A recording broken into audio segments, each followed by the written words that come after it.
Un saludo cordial, soy el profesor Alejandro Paz y esta vez hablaremos del impuesto sobre espectáculos públicos. Juan Antonio Goya Amodio nos comenta que el impuesto sobre espectáculos públicos es el que grava la adquisición de cualquier boleto que se origine el derecho de presenciar un espectáculo abierto al público, debiendo ser pagado por el adquiriente del respectivo billete o boleto en el momento de la adquisición del mismo, a través del correspondiente agente de recaudación. Sus principales características tenemos sobre este impuesto de espectáculos públicos serían los siguientes para comentar. Es un impuesto local, debido a que es aplicable a la jurisdicción del municipio establecido en una ley local, es decir, a través de una ordenanza. Es un ingreso ordinario según la clasificación jurídica de los impuestos. Son aquellos que se perciben en cada ejercicio fiscal para cubrir los gastos normales del Estado. En este caso, representada por la ley del municipio. La ley orgánica del Poder Público Municipal, en su artículo 140, le da al impuesto sobre espectáculos públicos el carácter de ingreso ordinario del municipio. Es un impuesto directo por tratarse de un consumo o una adquisición de un boleto o billete de entrada. En este respectivo caso, el autor Héctor Villegas comenta que según la clasificación jurídica de los impuestos son indirectos aquellos que gravan actos o situaciones accidentales como los consumos. Es un impuesto real, puesto que no toma en cuenta la capacidad personal del contribuyente. El impuesto también es real porque forma parte de la clasificación jurídica de los impuestos, y en esto se considera exclusivamente la riqueza gravada con presidencia en la situación personal del contribuyente. Ejemplo, los impuestos a los consumos es un impuesto instantáneo, ya que se paga al mismo momento de adquirir el boleto o billete de entrada, según nos dice el autor Juan Ruiz. El impuesto instantáneo es el que se paga en el mismo momento que se produce el hecho imponible generador de la obligación tributaria. Es un impuesto proporcional, ya que mediante la aplicación en la alicuota correspondiente se determina el monto del impuesto a pagar. El quantum del tributo, es decir, va a depender del valor del boleto o billete de entrada, según la clasificación jurídica de los impuestos explicada por el autor Héctor Villegas. Un impuesto es proporcional cuando mantiene una relación constante entre su cuantía y el valor de la riqueza gravada, y que tiene una alicuota única, es decir, adoptan generalmente esta modalidad de los impuestos del consumo. Es pertinente explicar que se le llama impuesto al consumo a aquel que grava la venta de una mercancía en particular, o en el caso del impuesto objeto presente del estudio, un evento, situación o acto accidental. Su base legal es articulada por el marco legal específico, título segundo del capítulo sexto de la Ley de Tributación Municipal, artículos 54 al 59 de la Ley de Tributación Municipal. Es un hecho gravado, como lo comenta el artículo 54, que dice que el impuesto a los espectáculos públicos no deportivos gravan el monto que se abone por presenciar espectáculos públicos no deportivos. Participar en espectáculos públicos no deportivos que se realicen en, primero, locales o parques cerrados. La obligación tributaria se origina al momento del pago del derecho del ingreso, presenciar el espectáculo o, segundo, participar en el espectáculo. Sujetos pasivos y la obligación de presentar declaración jurada. Nos comenta en el artículo 55 que son sujetos pasivos aquellos contribuyentes que son las personas que adquieren entradas para asistir a los espectáculos. Los responsables tributarios son el agente perceptor, responsable solidario en calidad de agentes perceptores del impuesto, las personas que organizan los espectáculos, obligaciones del agente perceptor, presentar declaración jurada para comunicar el boletaje o similares a utilizarse con una anticipación de 7 días antes de la puesta a disposición del público. En el caso de espectáculos temporales y eventuales, el agente perceptor está obligado a depositar una garantía equivalente a 15% del impuesto calculado sobre la capacidad o aforo del local en que se realizará el espectáculo.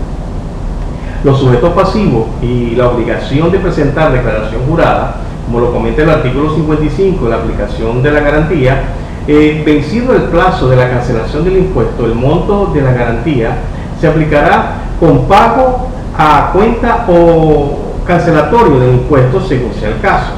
En calidad del responsable solidario del pago del mismo, el conductor del local donde se realiza el espectáculo afecto es posible, y la base ponible en el artículo 56 que nos dice que el impuesto está constituido por el valor de entrada para presenciar o participar en los espectáculos. En caso que el valor que se cobra por la entrada, asistencia o participación de los espectáculos se incluya servicios de juego, alimentos o bebidas u otros, la base imponible en ningún caso será inferior al 50% de dicho valor total.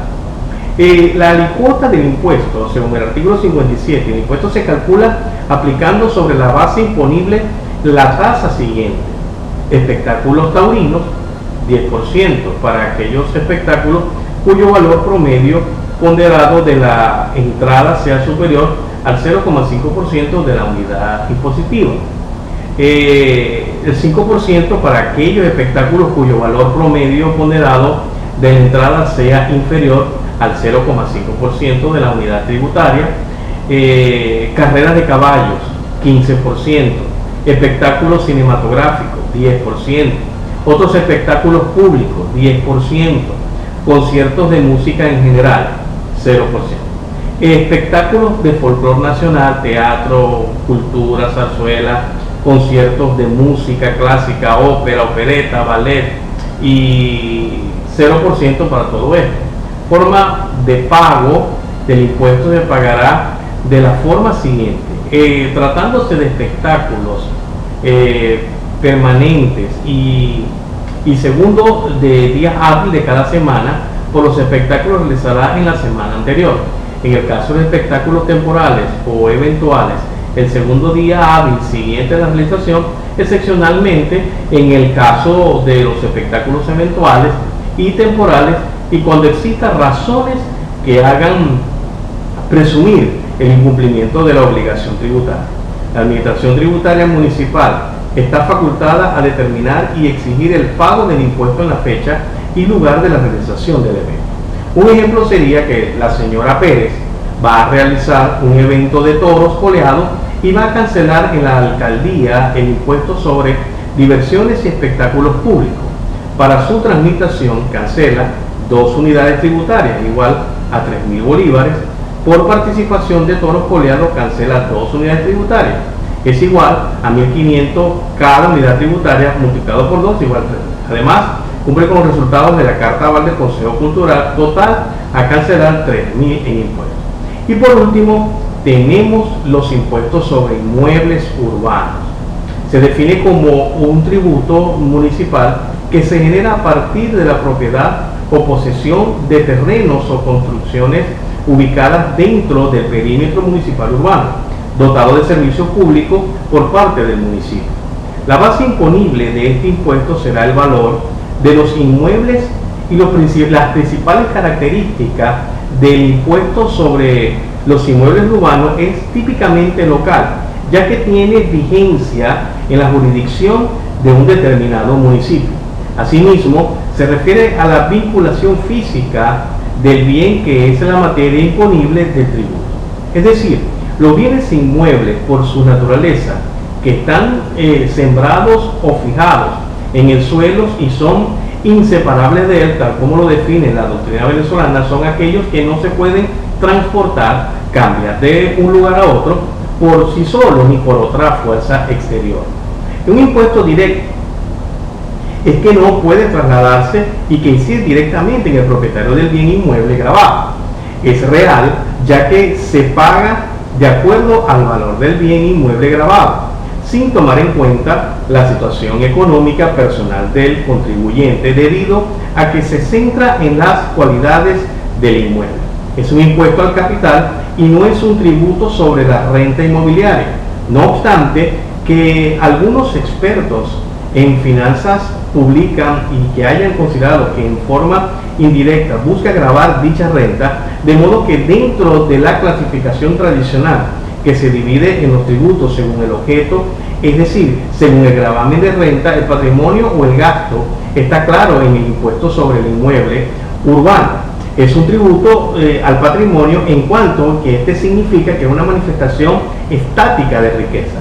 Es el único impuesto al capital en materia de municipalidad. Es la excepción, ya que el impuesto al capital es competencia del Poder Nacional. Es proporcional, ya que la aplicación de la alicuota va a determinar el valor del impuesto a pagar. El monto a pagar se fija como un porcentaje sobre el valor del inmueble que determine la oficina de catastro y según la estimación de los precios de mercado, normalmente calculada por zonas para mantener la generalidad del tributo. Los contribuyentes de este impuesto son los propietarios de los bienes inmuebles gravados. Su base legal lo encontramos en la nueva Ley Orgánica del Poder Público Municipal. Esta que fue publicada en Gaceta Oficial en la República, número 38.421, de fecha 21 de abril del año 2006, el cual deroga la Ley Orgánica del Régimen Municipal y contempla como es pertinente el aspecto tributario de conformidad a dispuesto en el artículo 173 de esa ley. El impuesto sobre inmuebles urbanos recae sobre toda persona que tenga derechos a la propiedad u otros derechos reales sobre bienes inmuebles urbanos ubicados en la jurisdicción de un municipio del cual se trata. En Venezuela, este tributo es caracterizado por su bajo rendimiento debido a la ausencia del régimen catastral eficiente y a la exigüedad de los tipos impositivos. En el capítulo quinto del título quinto de la referida ley se refiere a la potestad tributaria del municipio. En primer lugar, la ley ratifica el principio según el cual el municipio podrá crear, modificar o suprimir los tributos que le corresponden y establecer los supuestos de exoneración o rebajas de aquellos que en conformidad lo establecieron en el artículo 316 y 317 de la Constitución de la República Bolivariana de Venezuela. Y en tal sentido, esto no podrán tener efectos confiscatorios ni permitir la múltiple imposición, interjurisdicción o convertirse en obstáculo para el normal desarrollo de las actividades económicas. El artículo 162 de la Ley Orgánica del Poder Público Municipal prevé los requisitos para la validez de los tributos municipales, dejando claro que ellos no podrán tener como base imponible el monto que se ha pagado por concepto de otro tributo.